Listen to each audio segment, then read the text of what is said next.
Hey, welcome back to Everyday Economics, a podcast that helps you learn about the economic world happening around you every day. I'm your host, Chris Krug, president of the 501c3 nonprofit, nonpartisan Franklin News Foundation. Everyday Economics is a production of America's Talking Network. You can check out all of our great podcasts at americastalking.com. To support Everyday Economics and podcasts such as this one, please make your tax-deductible charitable contribution by clicking the link in the show description. We're recording today's episode on Wednesday, April 12th. And joining me as always, my friend and colleague, Dr. Orphe Divounguy, PhD, economist. Dr. O, jobs report came out on Friday, which is kind of interesting because it was released on what amounted to be a holiday, Passover, and ahead of Easter there. Didn't get a lot of discussion from national media, or maybe the same number of stories were written about it and fewer people read it. One or the other. But I haven't heard a whole lot about the jobs report. The jobs report is actually, it's pretty good. Employment per the U.S. Bureau of Labor Statistics says that we added 236,000 jobs in March. The unemployment rate stayed just about the same at 3.5%. And the number of people who aren't working, 5.8 million, who are still on, I guess this would be like unemployment rolls, right? That number changed very little. So it's been a couple of days. You've had a couple of moments to think about this. What are your thoughts? Look, I think this labor market is cooling. This jobs report is as good as it gets. It's as good as it gets because we're still adding jobs. That's the first thing. The unemployment rate stayed unchanged at 3.5%, and labor force participation rose. So we have we have more jobs. We have people coming off the sidelines and finding work. And the fact that people are coming off the sideline is actually keeping a lid on wage growth, which is definitely going to be good news for the Fed.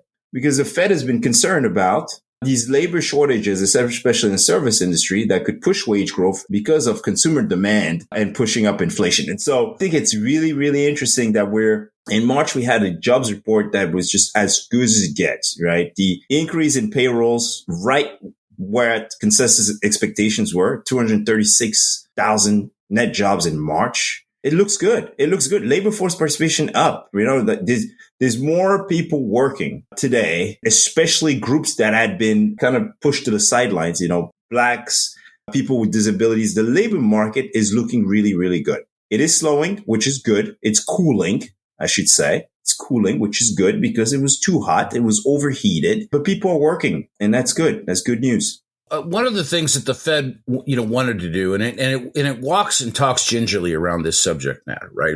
For the economy to right itself, there has to be an corresponding increase in unemployment. That's sort of part of the formula. Unemployment seems to be kind of, leveling off, I guess would be It's been stuck at 3.5%, right? So, I guess the question is, as we kind of look into the jobs data, does this give us any insights as to whether or not what the Fed is attempting to do is working? What's interesting is it's hard to say whether it's the Fed or it was going to happen regardless of the Fed. But my feeling is that those monetary policy lags the Fed raised interest rates by 5 percentage points in a year. That's unprecedented. That week you have to go back to the 1970s. To see anything like that. Yeah, I lived through that. Yeah, so no thanks. I'm good. Exactly. But it's happening right now. And the good news is this time around, the unemployment rate is remaining fairly low. And inflation is coming down. We just had another CPI report that shows inflation is actually falling, right? Headline inflation fell from 6% year over year last month to 5% year over year this month. That's amazing progress. So here's what's happening in the labor market. Demand is finally cooling, right? And so you have, even if you look at the February JOLT survey, the job openings and